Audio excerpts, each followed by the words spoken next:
President Trump announced Wednesday that the United States formally recognized Jerusalem as the capital of Israel and that he intends to move the U.S. Embassy in Israel from Tel Aviv to Jerusalem. The decision has numerous important symbolic implications for the Middle East peace process. But in a city where land rights are often controversial, moving the embassy to Jerusalem is also a practical problem, too. Where exactly would this new embassy go? Trump, a real estate mogul turned world leader, may soon discover that finding a location for a new embassy is no easy task. Although the White House has suggested the embassy could be moved within 3 to 4 years, some think that time frame is unrealistic.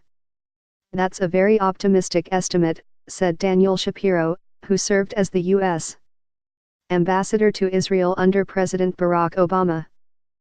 Shapiro, who is now senior fellow with the Institute for National Security Studies in Tel Aviv and has advocated for moving the U.S. embassy in Israel under certain circumstances, said he suspects that the move would take 5 to 10 years.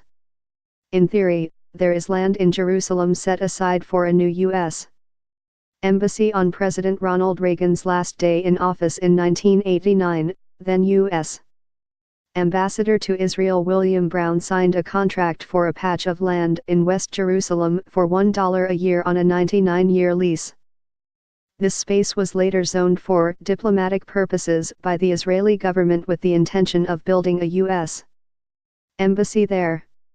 Nowadays, this land sits in an increasingly desirable part of Jerusalem on the edge of the Talpiot neighborhood by Baca. It's a great area, said David Makovsky, a fellow at the Washington Institute for Near East Policy who was an advisor to Secretary of State John F. Kerry on the Middle East peace process. There's been a lot of apartment buildings built around there in anticipation of a U.S.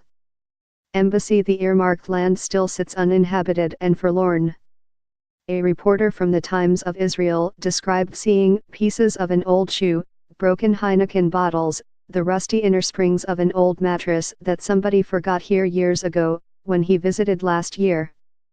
And despite the Trump administration's decision to move the embassy, this land may be unlikely to see a brighter future. Although it was initially hoped during the 1990s that a U.S. embassy could sit here, after the Al-Qaeda bombings of U.S.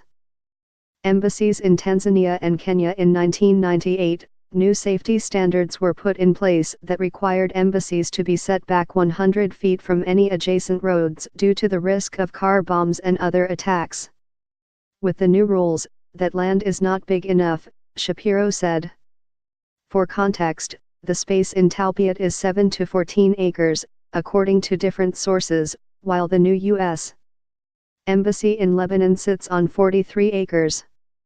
There is another potential option. The United States could use a building it already has in Jerusalem. The State Department operates a number of consulate buildings in Jerusalem that provide services to the city as well as the Palestinian territories and which could theoretically be repurposed as an embassy.